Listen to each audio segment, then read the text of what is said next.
Article 359 में इसका वर्णन है, ये ध्यान देंगे सभी लोग। अवध की राजधानी क्या थी? अवध बिहारी हो। अगर ये भूल गए ना, ये गलत करके आए, तो भगवान राम तुम्हें माफ नहीं करेंगे, ध्यान देना। अवध की राजधानी क्या थी?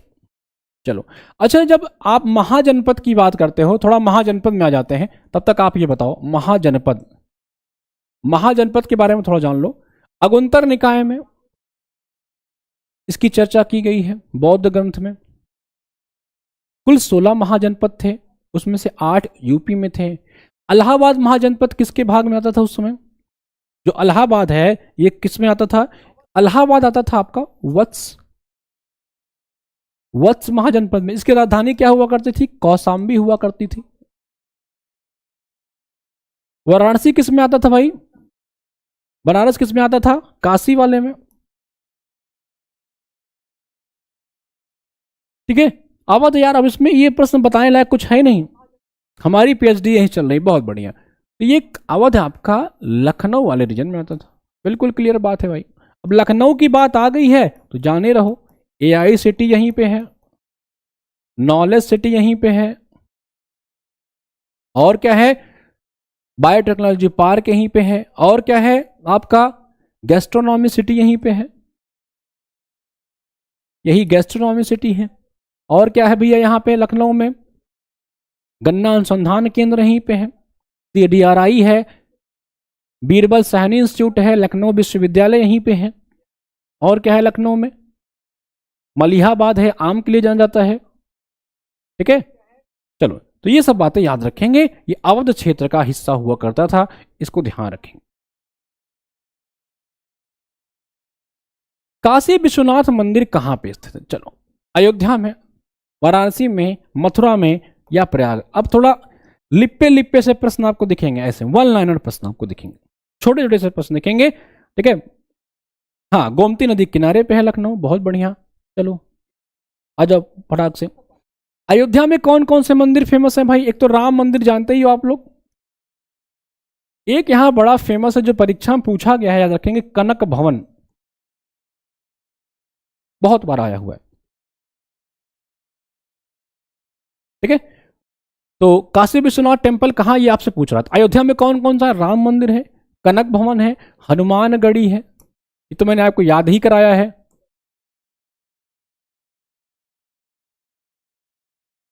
कनक भवन, हनुमानगढ़ी, रंग महल हनुमानगढ़ी, सब बताया हुआ है। स्वयं जगत के दाता बैठे कनक भवन के अंदर। वाराणसी में क्या है जो आपकी परीक्षा के लिए इंपॉर्टेंट है? एक तो भारत माता मंदिर, भारत माता मंदिर यहां पे है। ठीक है, कौन सा मंदिर है आपके? भारत माता मंदिर आपके बनारस में ही है, कई बार बताया है। दशरथ महल है, बहुत बढ़िया। ठीक है, और क्या है? काशी विश्वनाथ यहीं पे है, तुलसी मानस मंदिर यहीं पे है, तुलसी मानस यहीं पे है। ठीक है, प्रयागराज में कौन से मंदिर भैया? प्रयागराज में कौन कौन से मंदिर है? प्रयागराज में एक तो लेटे हुए हनुमान जी हैं। क्या दुनिया में हनुमान जी हर जगह अपनी ताकत दिखाए, और प्रयागराज ऐसी जगह है जहां हनुमान जी भी आके थक गए।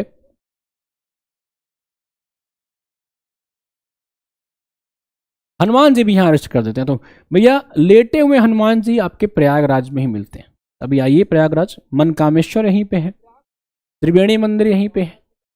मथुरा में कौन कौन सी मंदिर है? मथुरा में आपकी गीता मंदिर है। और क्या है मथुरा में, जिसे बिरला समूह ने बनवाया है? बांके बिहारी मंदिर यहीं पे है, इस्कॉन टेम्पल यहीं पे है। ठीक है, तो ये बातें याद रखेंगे। काशी विश्वनाथ कहां पे है? बनारस में। आगे बढ़े, बड़े हनुमान जी, हाँ, घाटों का शहर, घाटों का शहर। और हरित क्रांति किससे संबंधित है?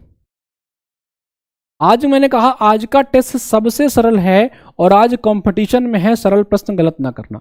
चलो, मिल्क, मिल्क क्या है भैया? इसके लिए हमने ऑपरेशन फ्लड चलाया था। कौन सा? Operation flood. इसके लिए हमने व्हाइट रेवोल्यूशन चलाया था, दुग्ध क्रांति, श्वेत क्रांति जिसे आप लोग कहते हो। इसके जो फादर हैं वो वर्गीज कुरियन साहब हैं, अमूल के संस्थापक माने जाते हैं। फूड ग्रेन्स की बात करें, यूपी 21% प्रोडक्शन के साथ पूरे भारत में नंबर 1 पे है फूड ग्रेन्स में। इसके लिए हमने क्या चलाया था, हरित क्रांति, जिसे आप लोग ग्रीन रेवोल्यूशन कहते हो। इसके फादर कौन है, एमएस स्वामीनाथन है भारत में। विश्व में कौन है, नॉर्मन बोरलॉग साहब है। फिश के लिए हमने क्या चलाया हुआ है, फिश के लिए हमने कौन सा चलाया भैया, ब्लू रेवोल्यूशन, नीली क्रांति। तेल के लिए कौन सी, पीली क्रांति, येलो रेवोल्यूशन। ये ध्यान रखेंगे। तो क्या पूछ रहा है, हरित क्रांति, तो ये फूड ग्रेन से संबंधित, ये ध्यान रखेंगे। भारत में हरित क्रांति कब आई, 1965-66 के दशक में आई, जब हमने मैक्सिको से एक गेहूं की प्रजाति लाई और उसका जो है क्या किया, उसको बोया और हमारा प्रोडक्शन जो है कई गुना बढ़ गए। चलें अगले प्रश्न पे आ जाए। सांसदों की अयोग्यता पे अंतिम निर्णय कौन देता है। अब ये प्रश्न मैं आपको दे रहा हूं, इसका जवाब तुरंत दो, तुरंत देना है, खड़े खड़े देना है। राष्ट्रपति, राष्ट्रपति भारत में होगा, इसकी चर्चा आर्टिकल 52 करता है, ये ध्यान रखेंगे। भारत में एक व्यक्ति जितनी बार चाहे उतनी बार राष्ट्रपति बने, जब मन करे तब बने, बस चुनाव जीत करके आ जाए। चुनाव में कौन आता है, member of parliament, elected only, state assembly के लोग इलेक्टेड वाले। चुनाव आयोग की चर्चा किसमें है, आर्टिकल 324 में है।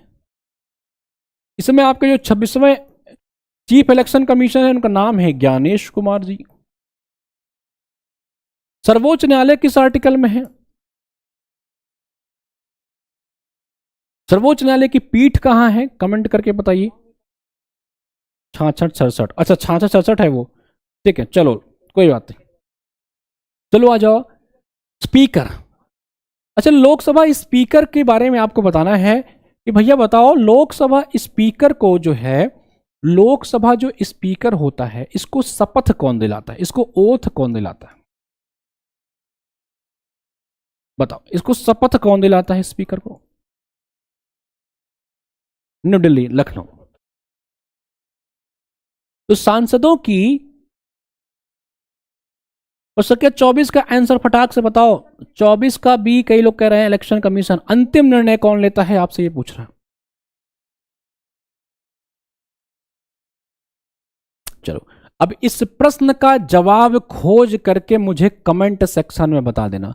मैंने कहा ना, आज के मॉक में चैलेंज है कठिन प्रश्नों का नहीं, आज के मॉक में चैलेंज है सरल प्रश्न को गलत ना करने की। इसका जवाब कमेंट करके लिख देना कि भारत में संसदों की अयोग्यता पे अंतिम निर्णय कौन लेता है।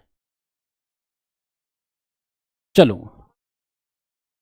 आपके ऊपर है, अगर आपने इसका गलत जवाब लिखा तो समझ लेना कि आप जो है इस मॉक के लायक नहीं थे।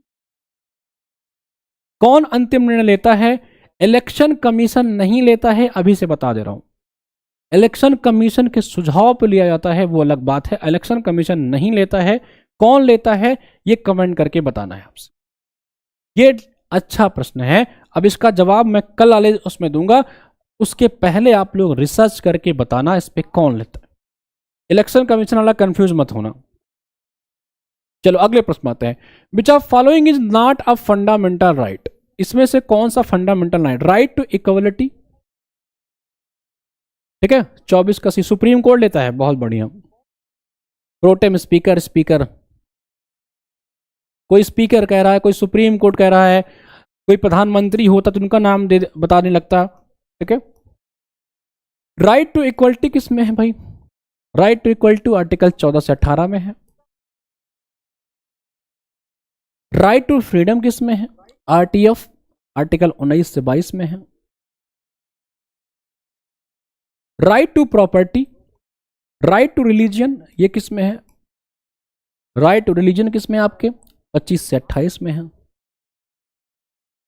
अब बताओ कौन सा फंडामेंटल राइट नहीं है, बिल्कुल भाई राइट टू प्रॉपर्टी पहले फंडामेंटल राइट हुआ करती थी, लेकिन 44th कॉन्स्टिट्यूशन अमेंडमेंट एक्ट 1978 के द्वारा इसे हमने लीगल राइट बना दिया।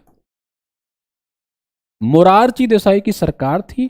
अब ये पार्ट 12 में आर्टिकल 300A में रख दिया गया है, this is not your fundamental right now. ठीक है, ये ध्यान रखेंगे, मोरारजी देसाई की सरकार थी। प्रश्न संख्या 24 को अभी हम लोग भूले नहीं हैं। ठीक है, प्रश्न संख्या 24 को अभी हम लोग भूले नहीं हैं, इसका जवाब आपको देना पड़ेगा। ठीक है, जनता जवाब मांग रही है। Which gas is used in photosynthesis, बताओ। अगर आपने मेरी कक्षाएं सुनी होंगी तो मैंने बार बार कहा है, एक ऐसी गैस है जो हमारे लिए हानिकारक भी है, लाभकारी भी है। कौन सी गैस है वो, बताओ। कौन सी गैस है जो हमारे लिए कितने प्रतिशत पाई जाती है कार्बन डाइऑक्साइड वायुमंडल में, कोई कमेंट करके बताएगा।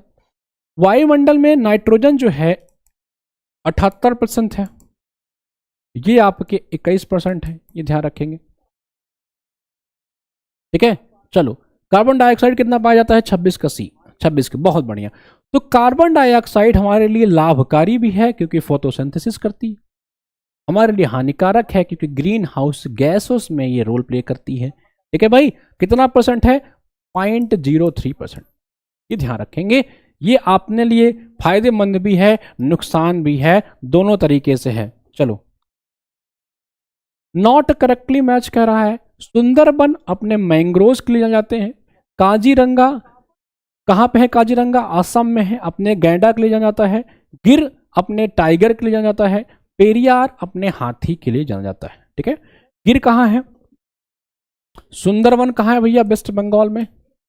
काजीरंगा कहाँ है, असम में है ना भाई। चलो, गिर कहाँ है, गुजरात में है। पेरियार कहाँ है, केरला में है। बताओ कौन सा इसमें करेक्टली मैच नहीं है, 27 का सी। हाँ, गिर अपने एशियाटिक लायन के लिए जाना जाता है, नॉट फॉर टाइगर। ठीक है, अच्छा बताओ प्रोजेक्ट टाइगर कब आया था। प्रोजेक्ट टाइगर भारत सरकार ने 1973 में शुरू किया था। प्रोजेक्ट एलिफेंट कब आया था, 1992 में आया था, ये ध्यान रखेंगे। ठीक है, हाँ, लायन के लिए, एशियाटिक लायन। ठीक है, चल 28 पे आ जाए। उत्तर प्रदेश की प्रमुख फसल कौन सी है। चलो, अच्छा यूपी कई सारे फसलों में जो है नंबर 1 पे है, कई चीजों में। जैसे मैंने अभी कहा फूड ग्रेन्स में, अन्न में जिसे आप लोग कहते हो, टोटल जो अन्न है 21% योगदान देती है। और किसमें है आपके, इसके अलावा किसमें है यूपी नंबर 1 में, आलू पे नंबर 1 पे है, हनी में। और किसमें नंबर 1 पे है यूपी, आलू, हनी। और आपका गन्ना। ठीक है, गन्ना में नंबर 1 पे है। और किसमें यूपी नंबर 1 पे है, गेहूं में नंबर 1 पे है। और किसी में नंबर 1 पे है क्या, हाँ गेहूं में नंबर 1 पे है। ठीक है, रबर कहाँ होता है भाई, ये आपके केरल, कर्नाटका, इन सब जगह होता है। कॉफी कहाँ होता है आपका, कर्नाटक साइड में। गेहूं यूपी, मैंने बताया यूपी, पंजाब, इन सब में। चाय कहाँ होती है, वेस्ट बंगाल, असम। ठीक है, तो यूपी किसमें है, प्रमुख फसल यूपी की क्या है, गेहूं है, ये ध्यान रखेंगे। ठीक है, गेहूं। मिल्क में, बहुत बढ़िया, मिल्क में तो हम लोग भूल ही रहे हैं, मिल्क में पहले नंबर पे यूपी। ठीक है, चलो धान में भी पहले हो गए क्या। चलो एक प्रश्न आ गया रीजनिंग का, ए का 1, बी का 2, जेड का 26 दिन कैट का क्या होगा। अच्छा मतलब सबकी कोड लिख करके जोड़ दिए है ना। तो सी का क्या होता है भाई, 3, ए का 1, टी का क्या होता है 20, टी का 20 होता है ना। कितना होता है कोड, फल में आम, अमरूद, आंवला, बहुत बढ़िया। आम, अमरूद, आंवला के मामले में हम लोग बढ़िया है, नंबर 1 पे है। प्रश्न क्या कौन सा है, 29। टी का होता है 20, ऐड करके बताओ, 24 हो जाएगा। ठीक है, चलो कह रहा कि विच of following is not correct. देखो पेपर सरल था ये, ये पूरा पेपर सरल था, 2-3 प्रश्न इसमें कठिन थे। अब ऐसे प्रश्न जब एग्जाम में आते हैं दोस्त, ठीक है, ऐसे जब एग्जाम में आते हैं ना, तो यहाँ पे कंपटीशन होता है इजी प्रश्न ना गलत करने की। इसमें कई लोग होंगे 25 प्लस निकल गए होंगे, कई लोग 27 तक आ रहे होंगे, केवल और केवल इजी प्रश्न गलत ना करके। बताइए, लोकसभा अस्थाई होता है, बिल्कुल सही बात है, 5 साल में चुनाव कराना पड़ता है। राज्यसभा परमानेंट है भाई, 6 ईयर इसका टेन्योर होता है, 1/3 मेंबर हर दूसरे साल रिटायर होते हैं, ठीक है। राष्ट्रपति संसद का हिस्सा है। Supreme court is part of parliament. बताओ, बिल्कुल भाई, supreme court is not a part of parliament, ये बिल्कुल ही अलग है। प्रेसिडेंट पार्ट है पार्लियामेंट का, नॉट सुप्रीम कोर्ट। तो ये वाला ऑप्शन इसमें से नहीं करेक्टली मैच है, ये ध्यान रखेंगे, ठीक है। चलें, अब बताना अपना स्कोर कि आपके कितने मार्क्स बन रहे हैं 30 में। एकदम सही से बताना, चीटिंग नहीं करना, ठीक है। इसमें हमने करंट अफेयर भी डाला था, रीजनिंग में डाला था। करंट अफेयर भले पुराने थे लेकिन डले हुए थे, 23 का करंट अफेयर था, इसका ध्यान देंगे।